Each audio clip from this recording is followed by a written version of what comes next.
कि अगर आपको ये पता है तो कॉन्ग्रेचुलेशंस, कईयों को पता भी नहीं है कि बहुत से लोगों का फ्लैट फुट होता है, मेरा भी फ्लैट फुट है। क्या ये फिजियो के रिलेशन में कोई प्रॉब्लम है या ये सिर्फ एक मिथ है? कि एक्चुअली में पता चले कि ये पेन एक फिजिकल है, मैकेनिकल है या कोई फिजियोलॉजिकल डिसऑर्डर है जिसकी वजह से ये पेन हो रहा है। अब मैं किसी को बोलूँगा नहीं you have to sit like this, आपको आंखों के सामने स्क्रीन रखना है, ये पोस्चर रखना है, पर आप कितनी देर कर सकते हैं? आजकल जो जिम के अंदर जो हमारे जिम ट्रेनर्स हैं, क्या हम बोल सकते हैं कि वहाँ पे भी वो जो टेक्निक्स दे रहे हैं वो सही है या गलत है? बास्केटबॉल चूज़ कर लो या स्केटिंग कर लो, बट क्या इसके लिए भी कोई ऐसा सजेशन ले पाए कि ये इसके लिए कौन सा स्पोर्ट्स अच्छा रहेगा? तो अभी जो फिलहाल में आप देखेंगे तो जितने भी आईटी और एमएनसीज हैं वो वर्कशॉप्स कराते हैं। वो हमें भी बुलाते हैं कि आप आके वर्कशॉप्स कंडक्ट करिए, गाइड करिए, सिखाइए कि करेक्ट पोस्चर क्या होता है, specially women during their cycle. बच्चों में भी हम लोग देख रहे हैं ये सब चैलेंजेस आ रहे हैं। ये चीज़ समझिए कि जो बॉडी है ये जब आपको रिएक्शन दे रही है, right, it has two ways, एक अंदर से जी, और दूसरा होता है एक्सटर्नल फैक्टर। कैसे पता चलता है कि मेरी मसल हेल्थ और टिश्यू हेल्थ अच्छी है? वेस्टर्न टॉयलेट या इंडियन टॉयलेट, हाँ, बेस्ट क्या है? इंटरनेट कब आया था? नमस्कार दोस्तों, स्वागत करते हैं आपका अपने पॉडकास्ट के एक नए एपिसोड में। मैं और प्रणव आपके लिए लेके आते हैं ऐसी पर्सनालिटीज़ को जो अपने कैरियर में कुछ हटके काम कर रहे हैं। हमारे बीच में है आज जाने माने फिजियोथेरेपिस्ट मिस्टर कृतेश मोहन जी, और हम उनका स्वागत करते हैं। सर ने बहुत सारे स्पोर्ट्स पर्सन, एथलीट सबके साथ में काम किया है, और आज हमारे बीच में वो बहुत सारी ऐसी इन्फॉर्मेशन, मिथ्स जो हैं वो बर्स्ट होने वाले, हम लोग उस पर डिटेल डिस्कशन करेंगे। तो सबसे पहले चलिए सर का स्वागत करते हैं। सर वेलकम, आपने हमारे पॉडकास्ट पे आने के लिए आपका धन्यवाद, आप आए हमारे साथ। Thank you. मैं भी आगे के लिए लुक फॉरवर्ड कर रहा हूँ कि काफ़ी सारे मिथ्स हैं और जो अवेयरनेस है वो हम आपस में डिस्कस करके कुछ। बिल्कुल सर, शुरुआत में मैं ये जानना चाहूँगा आपका जो फिजियो का कैरियर है या फिजियो की शुरुआत है वो कैसे हुई? मेरी शुरुआत एक्चुअली, आपका ये बहुत अच्छा सवाल है, और ये मेरे जैसे काफ़ी लोग हैं जो अभी फील्ड में प्रैक्टिस भी कर रहे हैं और जो अपकमिंग बडिंग फिजियोथेरेपिस्ट भी हैं, कि फर्स्ट चॉइस तो नहीं था ऑब्वियसली, मैं ऑनेस्टली आपको सच ही बताऊँगा। और बट जब मैंने ये जाना और जब मैंने ऑप्ट किया, जो मुझे इसका डेप्थ पता चला, तो आई वॉज रियली इंटरेस्टेड कि हाँ ठीक है, this is something I would like to excel in. और उसी के बाद फिर शुरुआत हुई और देखते ही देखते लाइफ का ग्राफ ऊपर चलता चला गया। तो सर मेरा एक बहुत बेसिक सा क्वेश्चन है। बहुत सारे लोगों को इनिशियल फेज़ में जब किसी भी तरीके की फिजियोथेरेपी से रिलेटेड प्रॉब्लम या चैलेंजेस, लेट्स सपोज किसी का बैक पेन है, रिसेंटली मेरी मदर के साथ में भी उनके बैक पेन का इशू है, तो हम लोग बहुत कंफ्यूज थे कि हम लोग किसके पास में जाएं। हम लोग जनरल फिजिशियन के पास में जाएं या फिजियोथेरेपिस्ट के पास में जाएं। कई लोगों ने सजेस्ट किया कि आप न्यूरो वाले के पास में जाइए, they will diagnose in a better way. तो आपका सजेशन बेसिकली इस केस में क्या रहेगा कि हमें पहला अप्रोच किसको करना चाहिए? अगर जो सिस्टमैटिक है, जो एक प्रोटोकॉल है, you should always see your general physician, general practitioner first. जी, कि एक्चुअली में पता चले कि ये पेन एक फिजिकल है, मैकेनिकल है या कोई फिजियोलॉजिकल डिसऑर्डर है जिसकी वजह से ये पेन हो रहा है। जब आप ये डिफरेंशिएट कर लोगे तो वो आपको रेफर कर देंगे कि ठीक है, now you should see orthopaedic doctor. Right, ठीक है, वो आपको कुछ पेन किलर्स या विटामिन डी, कैल्शियम जो भी टेस्ट होने हैं वैसे ही वो फर्दर आगे बताएंगे, and then he will refer कि ठीक है, now you can go to a physiotherapist and he will take over. अगर आप डायरेक्टली किसी पेन में फिजियोथेरेपिस्ट के पास जाएंगे तो आइदर आप उनके पास पहले से जा रहे हो, ही हैज योर हिस्ट्री, और वो पेन रिकरेंट है, राइट, और ऑन बुक्स, ऑन पेपर्स भी देखा जाएगा। So we are allied people, we are not the prime कि आपको कुछ भी है तो सबसे पहले हमारे पास आओ। राइट। दैट इज नहीं, ठीक है, आपने बहुत सही किया कि पहले अगर मेरे माइंड में भी अगर ऐसा कुछ आता है तो मुझे पहले फिजिशियन के पास जाना चाहिए, जनरल फिजिशियन के पास दिखाना चाहिए, एंड देन अंडरस्टैंडिंग के अकॉर्डिंग मुझे आगे प्रोसेस करना चाहिए। जी सर, यहाँ पे मैं एक छोटा सा क्वेश्चन पूछना चाहूँगा। अभी जो आजकल जो कॉर्पोरेट वर्ल्ड है उसके अंदर सबसे ज़्यादा जो प्रॉब्लम देखी गई है, सबके सिटिंग पॉस्चर्स हैं, सारे बैठे रहते हैं और बैक पेन के अंदर हैं। तो ज़्यादातर टाइम के अंदर तो हम लोग यही कहते हैं कि एक बार फिजियोथेरेपिस्ट के पास में डायरेक्टली जाते हैं और ये बताते रहते हैं कि हमारे जो सिटिंग पोस्चर की वजह से हमारे को ये सारे इश्यूज़ वगैरह आ रहे हैं, तो उसके इसके अंदर भी है कि हम लोगों को पहले डॉक्टर को विजिट करना चाहिए या हम उस समय पे डायरेक्टली फिजियोथेरेपिस्ट के पास आ सकते हैं?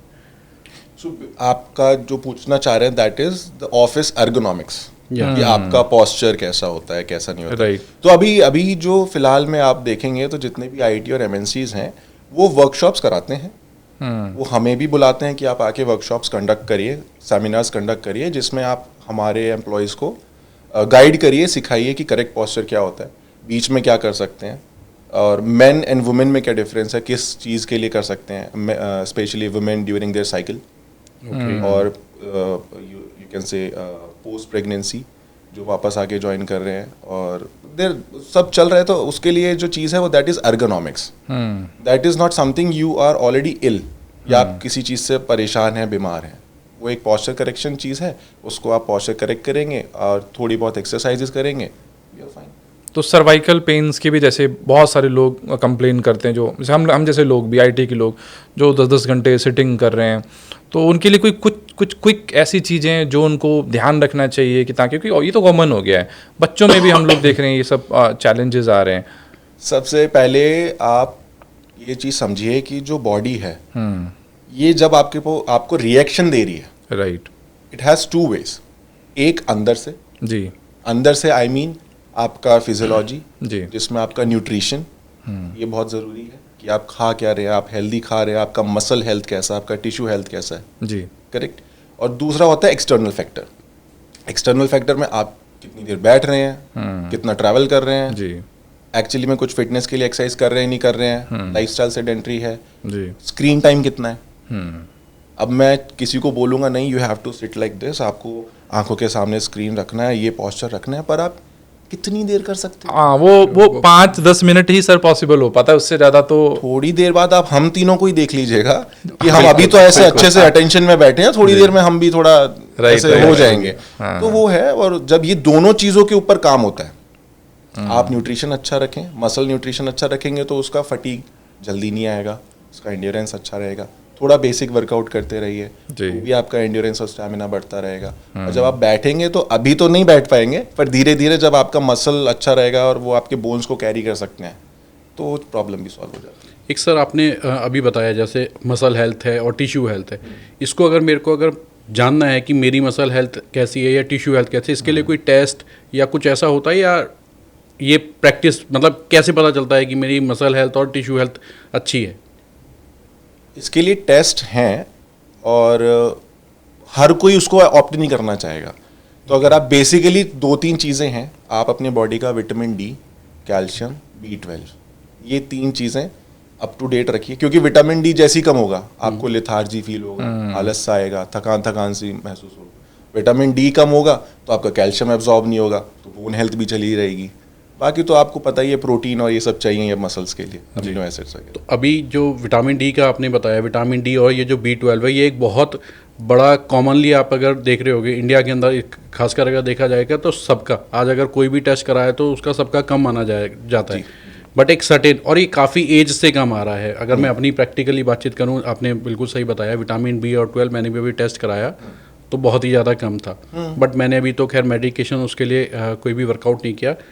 तो एक सर्टेन एज के बाद भी, आने के बाद में, क्या इसको करेक्शन किया जा सकता है? जो हमारी अगर मसल हेल्थ ख़राब हो गई है या टिश्यू हेल्थ ख़राब है, और इन सारी चीज़ों को ठीक करके क्या ये इम्प्रूव किया जा सकता है? डेफिनेटली। अब इसके अंदर सबसे अच्छी चीज़ ये है कि अगर आपको ये पता है तो कॉन्ग्रेचुलेशंस, कईयों को पता भी नहीं है, जी, ठीक है। अब अगर आपको पता है तो आपने एक बेसिक लेवल से कमी देखी कि मेरी इतनी कमी है, अब उसको आप कैसे पूरा करोगे? वो doctor will give you some shots और टैबलेट्स कि आपको इतना इतना ही पूरा करना। अब आपने पूरा कर लिया, अब क्या किया आपने? भाई पूरा हो गया, आप मस्त हो गए, लाइफ चल रही है।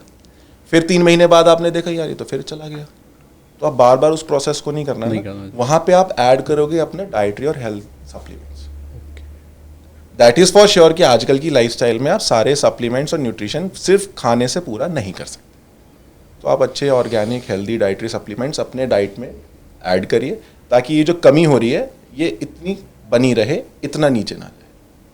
इनिशियली जैसा अगर इतना कम है तो आपको वो शॉट्स वो सब लेना पड़ेगा, टैबलेट्स लेने पड़ेंगे, फिर जब वो ऑप्टिमल रेंज पे आ जाएंगे फिर आप अपना डाइटरी सप्लीमेंट से उसको मेंटेन रखिए। एक और क्वेश्चन सर छोटा सा मैं लेना चाहूँगा जो पर्सनली मेरे से भी मेज़र करता है कि बहुत से लोगों का फ्लैट फुट होता है, मेरा भी फ्लैट फुट है।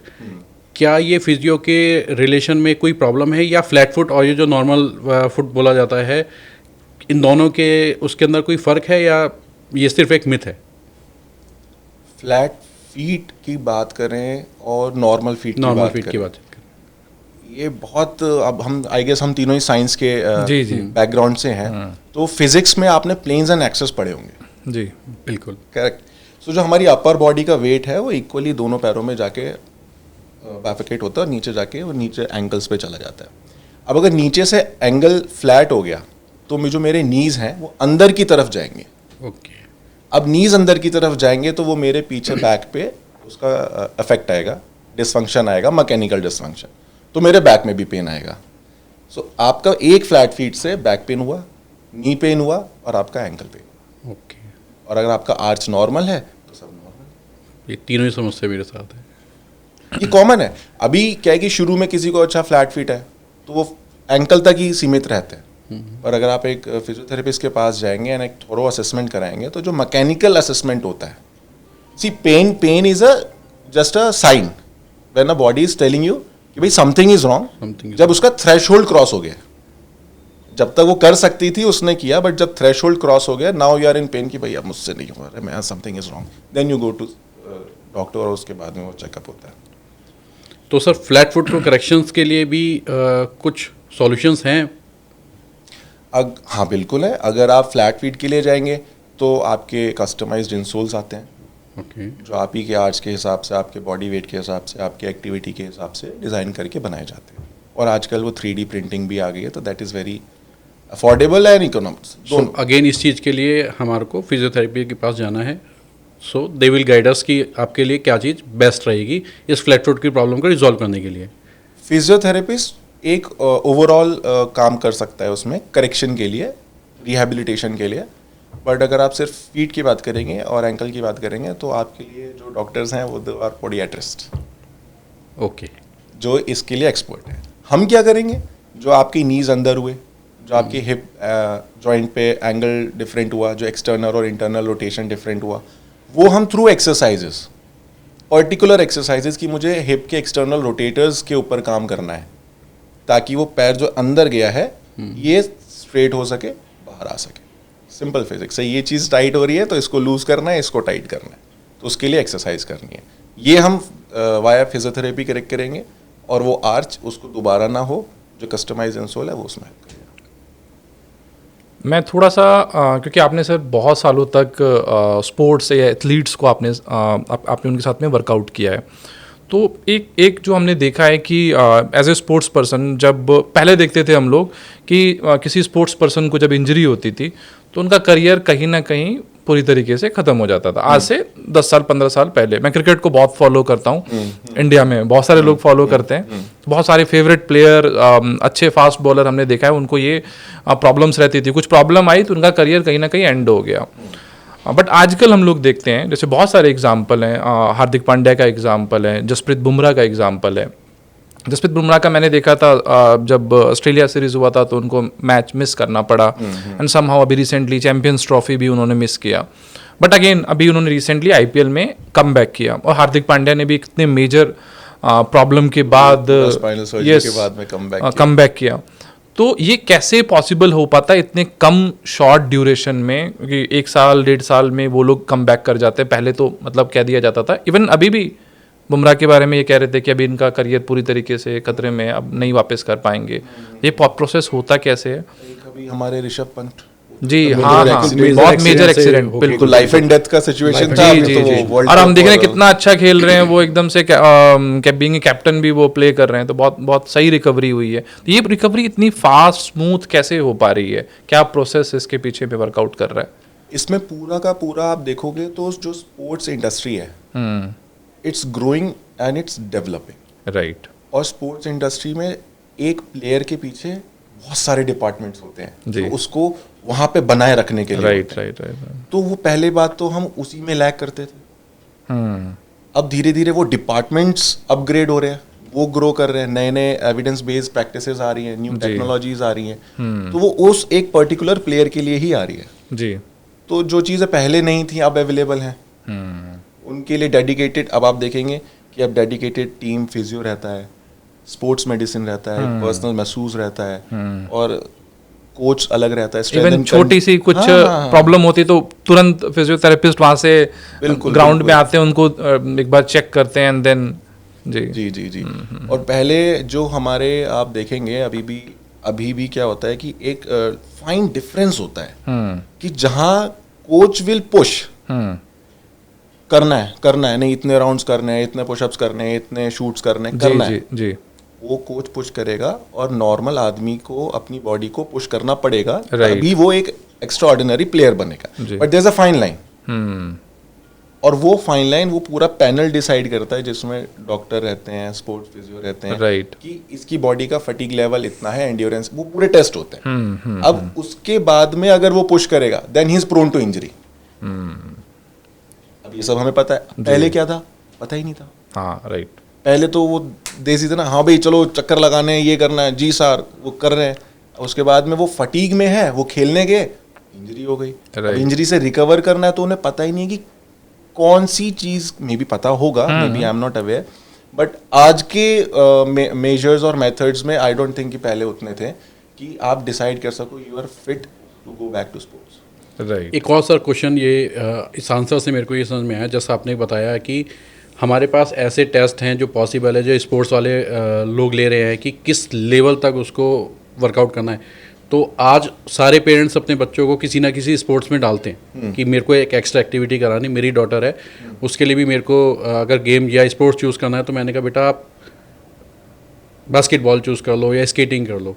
बट क्या इसके लिए भी कोई ऐसा टेस्ट या कुछ ऐसी चीज़ होती है कि हम बच्चों के जो स्पोर्ट्स हैं उसके लिए एक सजेशन ले पाएँ कि ये इसके लिए कौन सा स्पोर्ट्स अच्छा रहेगा? ये आपने बहुत अच्छी बात कही है, क्योंकि मैं ये चीज़ अवेयर भी कराना चाहता हूँ कि आप ही नहीं, कोई भी यंग बच्चा है, एक तो चीज़ होती है वो एज अ हॉबी खेलने जा रहा है। जी। शाम को हम भी खेलने जाते थे, चोट वोट लगी, गिर पिट के आ गए, that's a different thing. As a hobby अगर कोई स्पोर्ट्स खेलने जा रहा है और वो डेडिकेटेडली है, लेट्स से अगर उसका एज बियॉन्ड 10 ईयर्स और 12 ईयर्स पे है, तो you should get the kid screened कि उसके सारे जॉइंट्स का रेंज ऑफ मोशन इंटैक्ट है, कोई नॉक नीज तो नहीं है, फ्लैट फीट तो नहीं है, शोल्डर रेंज ऑफ मोशन पूरा है, कोई सर्वाइकल कोई इशू तो नहीं है, कर्वेचर ठीक है या नहीं है, वो सारी चीज़ें चेक करनी पड़ती हैं। उसके बाद में क्या है कि आप भी फ्री हो, वो कोच भी फ्री है कि ठीक है अब हम इसको ट्रेन कर सकते हैं, क्योंकि 12 ईयर्स इज़ द एज कि जहाँ से अगर आप प्रोफेशनली सोच रहे हो कि नहीं मेरा बच्चा आगे खेले, तो वहाँ से ही स्टार्टिंग होती है कि भाई फिर अंडर 16, अंडर 15, अंडर 19, 20 वो सब चलता है। तो हाँ, ये सब स्क्रीनिंग होती हैं, होनी चाहिए।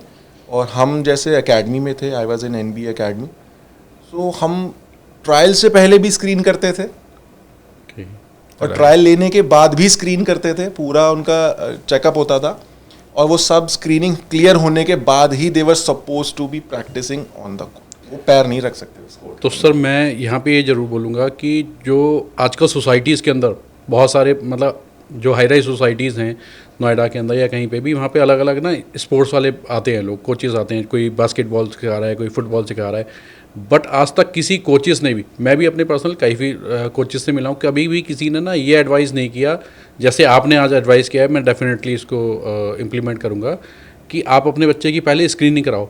हो सकता है एकेडमीज़ में ऐसा होता हो, बट आई रियली वांट कि कोचेस को भी इस तरीके का एक अपडेट होना चाहिए कि बिल्कुल एटलीस्ट आप इतनी अवेयरनेस ज़रूर पहुँचाओ कि अपने बच्चों की पहले स्क्रीनिंग कराओ, ताकि आप उनके लिए करो राइट डायरेक्शन के अंदर राइट स्पोर्ट्स उनके लिए चूज़ कर पाओ। तो अभी मैं आपको कुछ एक चीज़ शेयर करना चाहता हूँ जो मैंने अपने करियर में और जो एकेडमी के टाइम पे हमने फेस किया था, एंड जो हमारे कोचेस थे, जो साथ में टीम थी, that was all from US. तो एक ग्लोबल एक्सपोजर भी था, नॉट जस्ट फ्रॉम इंडिया, और उसमें जो भी था। और हमारी एकेडमी में सिर्फ एक स्टेट से नहीं थे, हम we were scouting 24 players from all over the country, best of the best. ठीक है, तो उसमें क्या था, हमारा जो एक इशू था, जो मोबिलिटी है, करेक्ट, हम देखा होगा आपने कि हम अगर हमारा बच्चा कोई एक स्पोर्ट्स खेल रहा है, लेट्स से क्रिकेट खेल रहा है, क्रिकेट ही खेल रहा है, उसकी बॉडी उस क्रिकेट के लिए ही फिक्स हो गई है,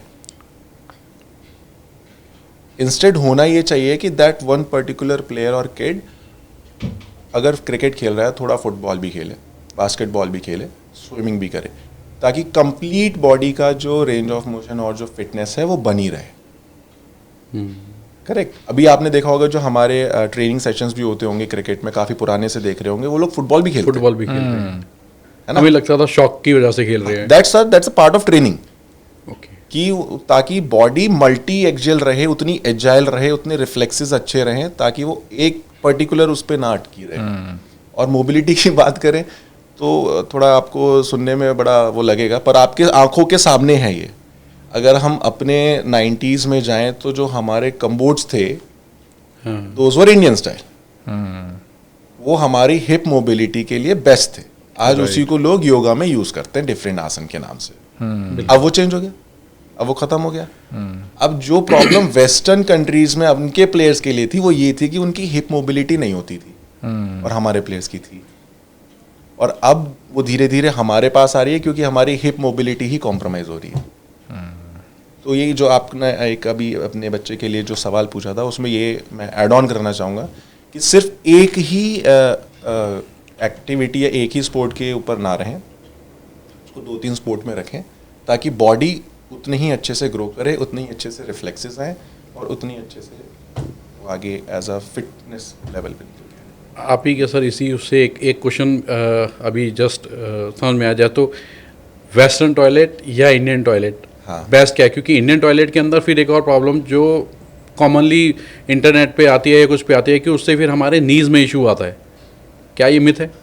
इंटरनेट कब आया था? इंटरनेट तो अब 98 के अंदर मैं मानता हूँ कि 98 के अंदर हमारा कब से चल रहा है? बहुत टाइम से हो गया। तो मतलब ये ठीक है, इंटरनेट है, वो कुछ वो आर्टिकल्स निकालते हैं, रिसोर्सेज निकालते हैं उसमें, बट वो बेटर पोजीशन है फॉर आवर मोबिलिटीज और for our gut, for our intestine. Eventually at certain age आप उसे यूज़ नहीं कर पाएंगे, है ना? तो उसके लिए आपको वेस्टर्न चाहिए। और पहले की हम बात करें अगेन, फिर आपको इंटरनली जाना पड़ेगा, न्यूट्रिशन पे जाना पड़ेगा। आई गेस अगर हम अपने दादा परदादे की बोन हेल्थ निकालेंगे तो हम कहीं स्टैंड नहीं करते, तो उनको ये प्रॉब्लम्स होते भी होंगे तो बहुत कम। हमारी तो बोन्स में ही इतना दम नहीं है, कार्टिलेजेस और लिगामेंट्स में इतना दम नहीं है, तो परेशानी आएगी। आजकल कॉमन है, अगर हम देखें मैक्सिमम लोग अपने घुटनों की प्रॉब्लम से परेशान हैं, वो सही से वॉक नहीं कर। पर इवन पहले जैसे मैं अपने दादा परदादा की बात करूं तो उस टाइम पे मैं देखता they are very much fit, 80 की एज में भी they are able to walk. आजकल देखता हूं कि 50 से ऊपर होते हैं और दे स्टार्ट फेसिंग समहाउ कुछ ना कुछ टीकेआर्स ऐसे हो रहे हैं जैसे उनको उसका शॉट लग रहा हो। राइट, एट मैसिव स्केल वो टीकेआर हो रहे हैं, घुटने बदल लेते हैं। पहले इट वाज लाइक कि चलो बहुत सीनियर हैं, 60-70 प्लस हैं, अब टीकेआर तो हो ही रहे हैं, अब टीकेआर के रिवीजन भी हो रहे हैं, और एक टीकेआर की सर्जरी के बाद में 10 to 15 ईयर्स होते हैं कि अब आपको इशू नहीं आएगा, उसके बाद में रिवीजन्स भी हो रहे हैं, अर्ली एज में ये सब हो रहा है। सो सर ये जो अभी नी रिप्लेसमेंट वाला जो आपने बताया कि नी रिप्लेसमेंट को क्या रोका जा सकता है एक सर्टेन सिचुएशन? डेफिनेटली इसके ऊपर प्लीज थोड़ा सा अगर आप सेम अगर हम जाएंगे, बॉडी इंटरनली और एक्सटर्नली दोनों तरीके से काम करती है। इंटरनली आप वो एनुअल चेकअप्स करते रहिए, अपने बॉडी का कॉम्पोजिशन खुद चेक करिए कहाँ कमी आ रही है। और अगर आप ऑस्टियोआर्थराइटिस की बात करेंगे तो ये नहीं रुकने वाला, क्योंकि उसकी डेफिनेशन ही यही है कि it's a progressive degenerative disease. So अगर किसी के नीज में थोड़ा सा इशू होना चालू हुआ है या कुछ हो भी गया, तो कुछ टेस्ट के बाद ये देखा जा सकता है इसको नी रिप्लेसमेंट की जरूरत है या नहीं? दैट कैन बी करेक्टली आप करेक्ट किया जा सकता है। मैं आपको एक एग्जांपल देता हूँ कि ज़्यादा तो नहीं है, but I have saved couple of old citizens जिनको टीकेआर होना है। अगर उनको घुटने में इशू है, टीकेआर होना है, I am not going against any surgeon, but वो अभी होना है या मैं उनको 2 साल दे सकता हूँ। राइट। तो हमारे पास कई बार ऐसे केसेस आए हैं कि सर हमारे को तो सर्जरी बोलिए, but I am really not willing, मैं कुछ आप देख सकते हैं, तो हाँ एक्सरे देखा है, कॉम्पोजिशन देखा है, but at that same time physiotherapy really helps. Physiotherapy is not just कि कुछ मशीन लगा दिया, कुछ स्ट्रेच कर दिया, नहीं, वो it's a big subject based on physical science. तो उनके साथ हमने काम किया, 2 से 3 महीने लगाया। अब वो मस्त स्टेयर्स वॉक कर रहे हैं, नीचे इवनिंग वॉक कर रहे हैं। वो अकेले इंसान 4-4, 6-6 पूरे परिवार को कि सर मेरे वहाँ यूएस में है मैं उनको बुला लेता हूँ, सर मेरे बैंगलोर में है मैं उनको बुला लेता हूँ। तो ऐसा नहीं है, कुछ अगर सीवियर केसेस हैं, द डैमेज इज सीवियर, तो उनको they have to go for TKR। But हाँ, अर्ली आप उसको टेस्ट करते रहो। एक तो प्रिवेंटिव हो गया, और अगर हो गया है तो कितना डैमेज हुआ है उसमें फिजियोथेरेपी हेल्प करेगा। और TKR के बाद भी फिजियोथेरेपी ही चाहिए होती है रिहैबिलिटेट करने के। एक सर यहीं पे एक और क्वेश्चन मैं पूछना चाहूँगा कि क्या ये जो नी पेन है ये जेनेटिक्स से भी होता है? क्योंकि बहुत लोग कहते हैं कि अगर आपके जेनेटिक्स में आपके अगर पेरेंटल को कोई इश्यूज़ हैं तो ये घुटने की प्रॉब्लम होगी ही होगी। क्या इससे भी रिजॉल्वमेंट मिल सकता है, या जेनेटिक है तो होगा ही होगा? आपका क्वेश्चन बहुत अच्छा है, पर इसका आंसर में ना 5-6 आंसर शीट भर जाएंगी, क्योंकि मैं बताता हूँ क्यों। हमारे पास बहुत सब क्योंकि जो नी पेन है ना, it's a sign, okay. It's not the problem. Problem could be patellofemoral pain है, कॉन्ड्रोमलेशिया पैक्ले है, ऑस्टियोआर्थराइटिस है, या secondary osteoarthritis.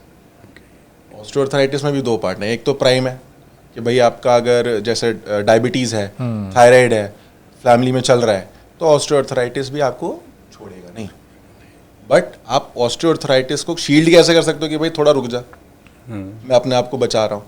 At the same time बहुत सारे अलग फैक्टर्स हैं।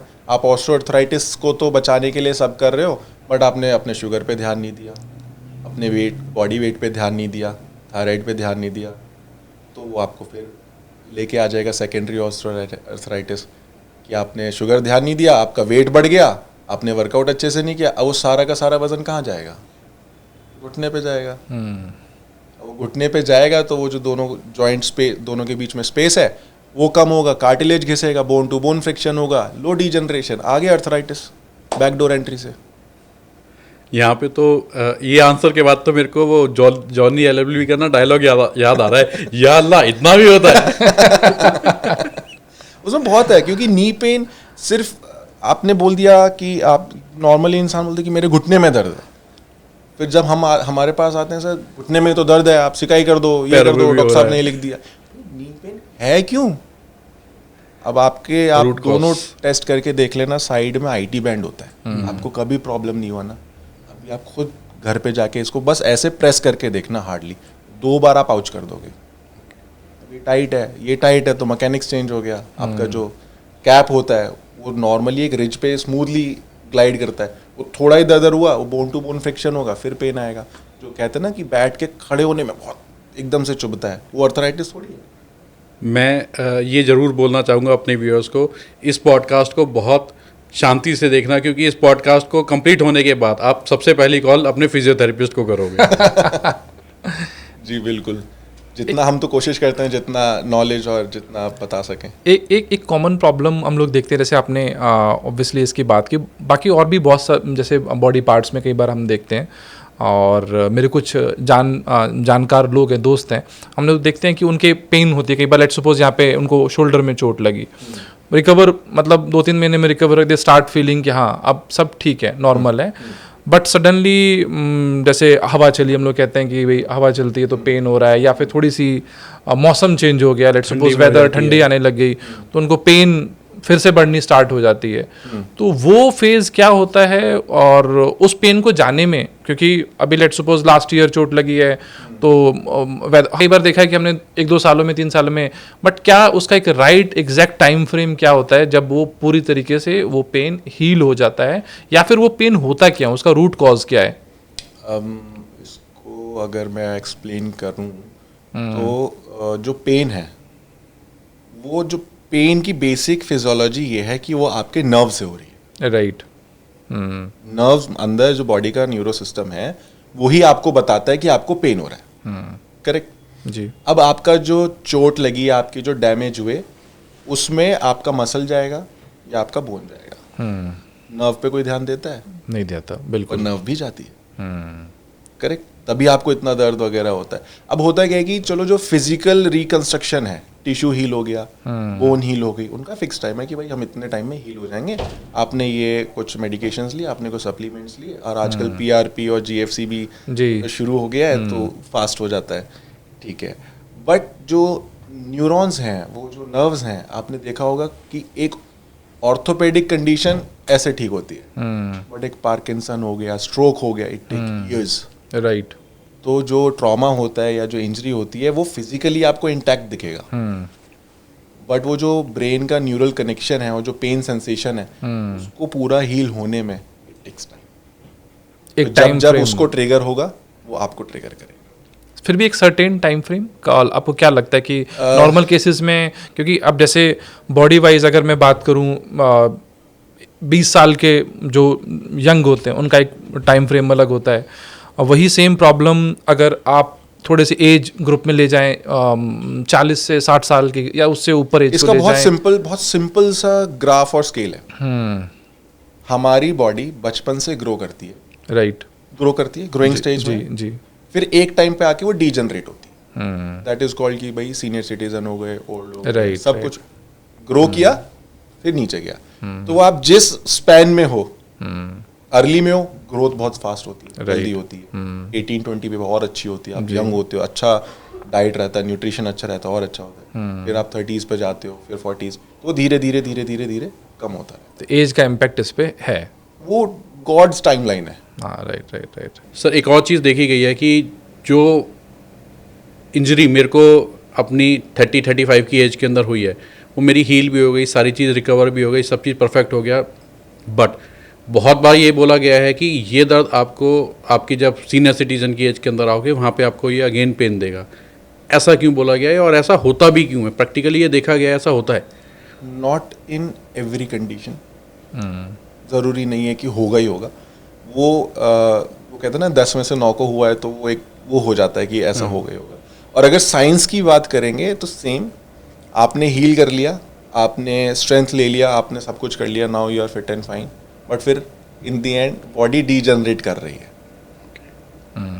तो इट इज़ नॉट नेसेसरी कि वो उसी की वजह से आपको पेन कर रहा है, बट कोई और फैक्टर्स भी हो सकते हैं जो वहाँ पे उसको ट्रिगर कर रहा है। लेट्स से अगर हम बैक पेन की बात करें कि आपको डिस्क बल्ज हुआ, ठीक है, आजकल बहुत कॉमन है कि जी मेरे डिस्क बल्ज हो गया, PIVD हो गया, ये हो गया, तो उसमें आपने जो डिस्क होती है वो बेसिकली 2 स्पाइन के बीच में सॉफ्ट सर्कुलर डिस्क होती है, और वो अगर थोड़ा सा अपना जगह से बाहर आ जाए किसी रॉन्ग मैकेनिक्स या टेक्निक्स की वजह से, तो उसे आप दोबारा अंदर नहीं डाल सकते। राइट। है ना? बाहर आ गया। There are people, there are science, there are evidences कि नहीं हो सकता है वो, that's a different argument, but basically क्या होता है कि अगर वो एक बार बाहर आ गई आप उसे अंदर नहीं कर सकते। ठीक है, अब आपने उसके कंपनसेशन में क्या करा कि आपने अपने कोर पे ध्यान दिया, बॉडी वेट पे ध्यान दिया, सब कुछ किया, एंड यू आर फिट, अब आप सही चल रहे हो, कोई दिक्कत नहीं है। ठीक है, अब इसी के पैरेलल ये लेट्स से आपको हुआ 35 में, आपने सब कुछ सही रखा, आपने सब काम वाम किया, कोई ठीक है, बीच बीच में कुछ एक्यूट एपिसोड्स आ गए कि ठीक है वो पेन आया, कुछ आपने फिर से थेरेपीज लिए, आइस लिया, वो ठीक हो गया, एक्सरसाइजेस की, ठीक है, फिर आप चले गए 75 और 80 पे। अब आपकी बॉडी 35 की तो है नहीं, करेक्ट, और आपने कुछ ऐसा काम कर लिया, या तो वो आपसे आपकी कैपेसिटी से ज़्यादा था, या गलत तरीके से कर लिया, या कहीं पर हम देखते हैं कि भारी सामान कुछ उठा तो लिया, कर लिया, अब आपने वो कर तो लिया, अब आपको वो ट्रिगर हो परेशान जाएगा, कर- ट्रिगर हो वो एक बार ट्रिगर हो गया तो आपको परेशान। सर यहाँ पे जैसे आपने अभी बताया कि कोई रॉन्ग प्रैक्टिस वगैरह कर ली जाए, आजकल जो जिम के अंदर जो हमारे जिम ट्रेनर्स हैं, क्या हम बोल सकते हैं कि वहाँ पे भी वो जो टेक्निक्स दे रहे हैं वो सही है या गलत है? सो अगर हम बात करें जिम ट्रेनर्स की, तो अगर they have their done their qualifications from a well affiliated या एस्टैब्लिश्ड ऑर्गेनाइजेशन, तो इट्स नॉट अ प्रॉब्लम, क्योंकि उनको वहाँ पढ़ाया जाता है। इट्स नॉट जस्ट कि भाई डंबल उठाया, ये ऐसे करनी है, नहीं, Right. उनको पढ़ाया जाता है, एनाटॉमी पढ़ाई जाती है, बायोमैकेनिक्स पढ़ाई जाती है, न्यूट्रिशन पढ़ाया जाता है, and they are qualified, and that's why they are expensive. Okay, अगर आप एक क्वालिफाइड ट्रेनर लेंगे, it will not cost you less than 50-60,000। ओके, और इसी जगह पे आप कोई, ठीक है, एक कोई नॉर्मल सा इंस्टीट्यूट ले लिया, उन्होंने कोई सर्टिफिकेट दे दिया, आपने सर्टिफिकेट ले लिया, yes I am a trainer, और that person is doing workout with you. अब उसको यही नहीं पता कि भाई ये बंदे का शोल्डर का रेंज कॉम्प्रोमाइज्ड है, and then he is asking you to do a dumbbell press for shoulder, तो इंजरी तो आएगा ना। तो आपको डिपेंड करता है कि जिम ट्रेनर क्वालिफाइड है या नहीं है. सेम गोज फॉर फिजियोथेरेपिस्ट कि आपके फिजियोथेरेपिस्ट आप एक बैकग्राउंड रन करो कि that person is qualified enough और नॉट. क्योंकि कई लोग हैं जो क्लेम करते हैं they are physiotherapist but in the end they are just a diploma holders those who are supposed to work under a physiotherapist as a helping. Again बहुत सारे लोग इस पॉडकास्ट को देखने के बाद अपने जिम ट्रेनर्स के ऊपर क्वेश्चन मारेंगे. हाँ, देयर इज ऑलवेज मैं आपको इसमें भी बताऊंगा कि जो जिम ट्रेनर्स होते हैं और जो फिजियोथेरेपिस्ट होते हैं एक कहीं ना कहीं थोड़ा सा क्लैश रहता है कि ये तो हम भी कर लेंगे. हाँ. एक्सरसाइज ही तो है तो हम भी करा देंगे. कोर की तो करानी है हम भी करा देंगे. उनका पर्पस है स्ट्रेंथनिंग, उनका पर्पस है फिटनेस, उनका पर्पस अलग है. हमारे लिए it's a dosage just like medicine. कि मुझे ये प्रॉब्लम दिख रही है कि वो शोल्डर का रेंज नहीं जा रहा है तो मुझे एक्सटर्नल रोटेशन ग्लाइड्स देनी है, मोबिलाइजेशन देना है, एक्सटर्नल रोटेटर्स के साथ काम करना है, कोसेंट्रिकली करना है, इसेंट्रिकली करना है. वो सब अलग अलग चीज़ें हैं. तो मेरा पर्पस अलग है. दिखने में किसी थर्ड पर्सन को वो सेम दिखेगा. ये दोनों कर तो यार शोल्डर की एक्सरसाइज है पर अप्रोच भी अलग है, टेक्निक भी अलग है और पर्पस भी. बहुत बढ़िया, बहुत ही बढ़िया. काफ़ी अच्छी इन्फॉर्मेशन मेरे को लगता है कि हमारे व्यूअर्स को इसके थ्रू मिल रही हैं. एक कॉमन प्रॉब्लम या चैलेंज हम लोग देखते हैं कि घर में बच्चे को या फिर लेडीज़ को ही कोई प्रॉब्लम हुआ, लेट्स सपोज कोई पेन हुआ, तो इमीडिएटली हम लोग अपने घर के बुजुर्गों से या फिर फीमेल से सलाह लेते हैं कि भाई क्या करना चाहिए.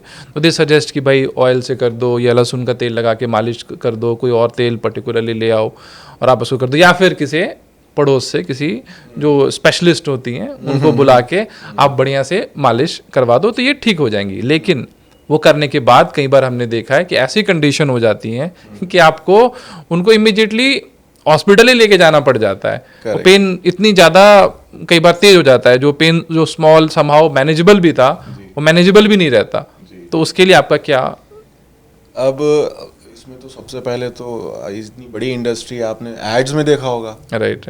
उसमें ज़्यादातर फीमेल्स हैं. ज़रा सा कुछ हुआ आ कर दिया, XYZ बाम आ गया, खत्म.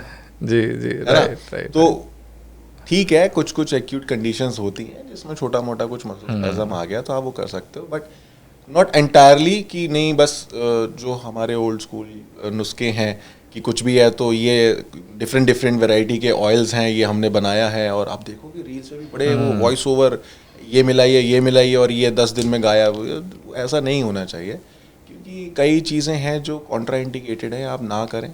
आपको छोटा सा एग्जांपल मैं देता हूँ कि किसी व्यक्ति को चाहे वो स्पोर्ट्स पर्सन हो, नॉर्मल हो, एंकल स्प्रेन हुआ. एंकल स्प्रेन हुआ और वो थोड़ा सा कि सूज गया है, ज़्यादातर कर देते हैं कि ये तेल से वो तेल से. उसके बाद में दे डोंट नो कि डैमेज क्या है. रूट कॉज तो पता ही नहीं है. स्प्रेन तो हुआ ही हुआ. कई बार उसमें माइनर सा चिप फ्रैक्चर हो जाएगा. राइट. अभी तो लिगामेंट है, क्या है, ठीक है, सूजन हो जाता है, नीला पड़ जाता है, ये है वो है, उन्होंने उसको कर दिया, ठीक है. अब इसके आगे की स्टोरी बताता हूँ. वो ज़रा सा चिप आपकी कोई भी आर्टरी या वेन को पंचर कर सकता है. पंचर कर दिया, हेमोटॉम, उसका अलग प्रोसेस है. अब अगर वो गलती से किसी ब्लड स्ट्रीम में चला गया, अब वो ब्लड ब्रेन में जाएगा, लंग्स में जाएगा और हार्ट में जाएगा. ब्रेन में जाएगा तो स्ट्रोक, लंग्स में जाएगा तो भी पल्मोनरी एम्बोलिज्म, तो भी है हॉस्पिटल गए, और अगर हार्ट में गया तो कंजेस्टिव हार्ट फेलियर. मतलब दिस इज द सिवियरिटी जो लोगों को नहीं पता है. सीरियस. तो उनको छोटा सा बिल्कुल नहीं पता होता. बहुत केयरफुल होने की. हाँ, ठीक है, ओल्ड नुस्खे हैं. मैं एम नॉट सेइंग कि आयुर्वेदा उसमें भी लोग they are doing all of this, but they are qualified person. Right. अगर आप कुछ वीडियोस देख के या उनकी कुछ बातें सुन के खुद ही घर पे करने लगोगे तो यू कांट. जब कुछ गड़बड़ उन्होंने बोला, नहीं भाई, उन्होंने क्वालिफाइड, वो सब देख के आपको कुछ बता रहे हैं, वो कुछ सीख के प्रैक्टिस कर रहे हैं. हम लोग हाँ कि आप खुद से ही करने लगो. अब चलो ये तो मैंने आपको ये चीज़ बता दिया. ऑस्टियोआर्थराइटिस का हम नी की बात कर रहे थे, तो जो ऑलरेडी वहाँ इतना ऑस्टियोफाइट्स प्रेजेंट्स हैं, वो इतना टाइटनेस है वहाँ पे, तो जब वो करते हैं ना मसाज टाइप्स जो काम वाली या मेड वेट से करवा लेते हैं कि बेटा थोड़ा कर देना, तेल वेल लगा देना, वो और टाइट कर देता है और कॉन्ट्रैक्चर बना देता है। अच्छा, उनको पुश का लेवल भी नहीं पता होता, कितना पुश करना है या कितना जेंटली करना है, उनको एक ही प्रैक्टिस पता होती है कि भाई जोर से रगड़ दो, जितना जोर से मालिक उतना खुश। वैसे नहीं होना है ना। Right right right right. तो वो सारी ये बहुत जरा सा वो है जिसमें इतने बड़े बड़े वो हो जाते हैं। सर सीरियस बातें बहुत हो गई, अब थोड़ा सा प्रेशर टेस्ट करते हैं और आपके साथ एक रैपिड राउंड खेलेंगे जिसका आंसर आपको बहुत शॉर्ट में देना है। मैं आपसे कुछ 4-5 क्वेश्चन पूछूंगा, उसका आंसर आपको बहुत शॉर्ट में रिप्लाई करना है। जी। एक बॉडी पार्ट जो सबसे ज़्यादा इंजरी करते हैं लोग। शोल्डर। क्या आपको खुद कभी फिजियोथेरेपिस्ट की ज़रूरत पड़ी है? 1-2 बार। सबसे ज़्यादा इंजरी जिम के कौन से इक्विपमेंट से होती है? कौन से इक्विपमेंट से होती है करने वाले के ऊपर है, वो डंबल से भी इंजर्ड हो सकता है। अगर आपका फॉर्म ठीक नहीं है, आपकी टेक्निक ठीक नहीं है, तो मोस्टली देखा जाए तो इट्स द RDL, वो कोई मशीन नहीं है, इट्स एक्सरसाइज जिसमें लोग अपने बैक इंजर्ड करते हैं। It's dead lift. आपका प्रेफर्ड फॉर्म ऑफ फिटनेस क्या है, योगा या जिम? दोनों की अलग साइंस है। आपका क्या प्रेफर्ड है? मेरा तो body weight fitness. Body weight fitness. क्या कभी करें, जॉग करें, पुशअप्स करें, पुलअप्स करें, दैट्स इनफ। क्या कभी किसी पेशेंट ने बोला है बस एक दिन में ठीक कर दो? ऑलमोस्ट सभी ने। अगर आप एक सुपर पावर चूज कर सकें पेशेंट इंस्टेंटली ठीक करना के अलावा, तो वो क्या होगी? पेशेंट की इंजरी या पेन का रीअकरेंस ना हो। कोई एक ऐसा इंटरेस्टिंग एक्सपीरियंस जो आप हमसे शेयर करना चाहते हो? एक्चुअली 2-3 हैं और दोनों अलग अलग हैं।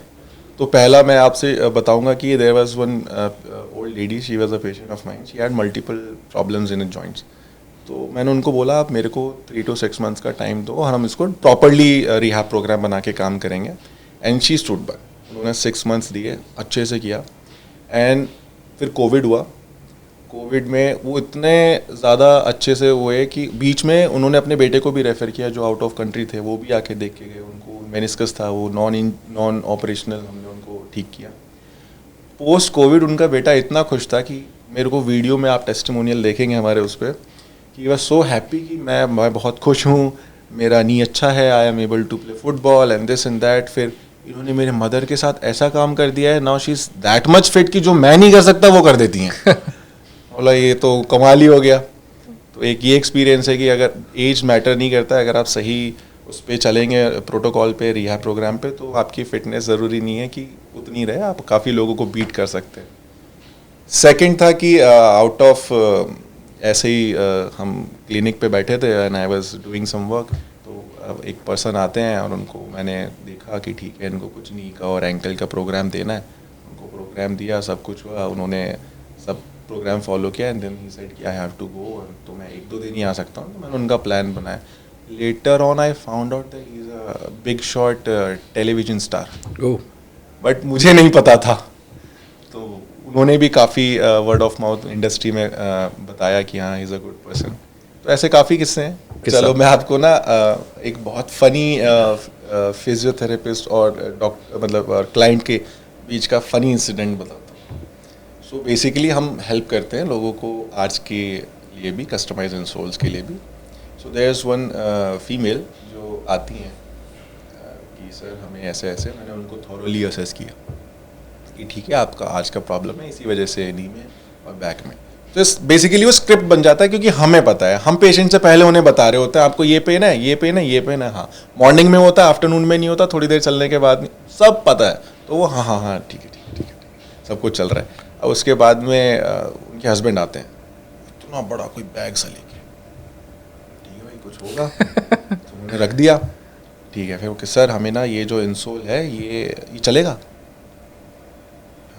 चलेगा ही, अभी तक I have given like more than 1000, तो अभी तक कोई कंप्लेन आया नहीं है। नहीं sir I have got these shoes, that shoes, ये इम्पोर्टेड, ये वो, ऐसे ब्रांडेड शूज़ मैं भी अफोर्ड नहीं कर सकता कि थाउजेंड्स की इतना एक्सपेंसिव वगैरह। ठीक है ठीक है, तो सर ये जो आपका इंसोल है, क्या ये जो आपकी एक्सरसाइजेज है ये वर्क करेगी? मैंने 45 मिनट्स दिए ये एक्सप्लेन करने में कि ये काम करेगी क्योंकि साइंस कहता है 2+2 4 होता है और आपकी इस प्रॉब्लम का ये सॉल्यूशन है, तो ये काम करेगी। नहीं सर हमने तो ये देन वो, तो आई डोंट नो मैंने क्यों किया और कैसे किया, but at that moment I had to do this कि मैम ये जो आप बैग लाए हो इसमें आप 20 पेयर ऑफ शूज़ लाए हो और बहुत अच्छे अच्छे इसमें ब्रांड के आपने शूज़ और आर्चेज रखे हुए हैं, सारों में तो कमी या खराबी नहीं हो सकती, गड़बड़ कहीं और है। देन शी वाज लाइक मतलब कहना क्या चाहते हैं? मैंने कुछ नहीं मैम, आप थोड़ा सा आप स्ट्रेस ले रहे हो तो psychologically she was stressed out. तो ये फनी था कि उस टाइम पे उनके हस्बैंड भी देख रहे थे कि यार क्या बोल रहे हैं यार, मतलब आप खुद सोचो ना, आपने इतने अच्छे अच्छे ब्रांडेड ले लिए और वर्ल्ड वाइड शूज ले लिए और उसके बाद भी आपको आराम नहीं है, तो the problem is not in the shoes. आप रूट कॉज तक नहीं पहुंच पा रहे हैं, जो रूट कॉज आप उन्हें डिफाइन कर रहे थे। बिकॉज आपका जो मोटो है वो ये है कि योर मनी इज जस्टिफाइड और नॉट। आपका मोटो ही नहीं है मेरा पैट, आपको इज लाइक मैंने इसको 20,000 का लिया, इसमें वो नहीं आ रहा है, इसमें थोड़ा इधर है, मैं अब 25,000 लेती हूँ 30, उससे थोड़ी आएगा। आप अपने कंफर्ट पे देखोगे तो आएगा ना, आपका इंक्लिनेशन ही कहीं और है। तो ये था। मुझे लगता है कि इस पॉडकास्ट से लोगों को बहुत कुछ सीखने को मिलेगा और बहुत सारी छोटी छोटी चीज़ें आपने इवन किड्स के पॉइंट को टच किया कि भाई उनके लिए क्या चीज़ें ज़रूरी हैं। फिर आपने वुमेन से रिलेटेड भी बहुत सारी चीज़ें हैं जो उनको ध्यान रखना चाहिए, या फिर एज ए हमने स्पोर्ट्स पर्सन के भी इश्यूज़ को या प्रॉब्लम्स को या चैलेंजेस को डिस्कशन किया। आई गेस हमारे इस पॉडकास्ट से बहुत सारे लोगों को बहुत सारी इन्फॉर्मेशन जानकारी मिलेगी। और अगर कोई भी कृतेश जी से टच बेस करना चाहते हैं तो हमारे डिस्क्रिप्शन सेक्शन में इनकी पूरी डिटेल आपको मिल जाएगी और आप इनसे टच कर सकते हो। और अगर आपके इंटरेस्टिंग क्वेश्चंस आते हैं बिल्कुल तो हम लोग उसको रिवर्ट करेंगे और कोशिश करेंगे। मान लीजिए कुछ आपके प्रॉब्लम्स हैं जो बहुत सालों से सॉल्व नहीं हो रहे हैं, तो आप ज़रूर इस कमेंट सेक्शन में डालिए, हम उस क्वेश्चंस को लेंगे और अगली बार कोशिश करेंगे। अगर ऑब्वियसली वो क्वेश्चंस ऐसे हैं जो हमें लगता है कि एड्रेस करना चाहिए, हमें सर को फिर से बुलाना चाहिए, क्योंकि जो इनका नॉलेज है, जितना इन्होंने इस इंडस्ट्री के लिए काम किया है, एथलीट्स के साथ में काम किया है, तो ऑब्वियसली हम जैसे लोगों के लिए, मेरे जैसे कॉमन आदमी के लिए तो बहुत कुछ हो सकता है और हम अपनी प्रॉब्लम्स को ईजिली रेक्टिफाई कर सकते हैं। तो बहुत बहुत धन्यवाद सर, आपने इतनी वैल्यू ऐड की और थैंक यू सो मच इस पॉडकास्ट में आने के लिए। asking me and being your guest. Thank you for watching this podcast. अब चलते हैं अपने नए एपिसोड के अंदर और मिलते हैं नई शख्सियत के साथ।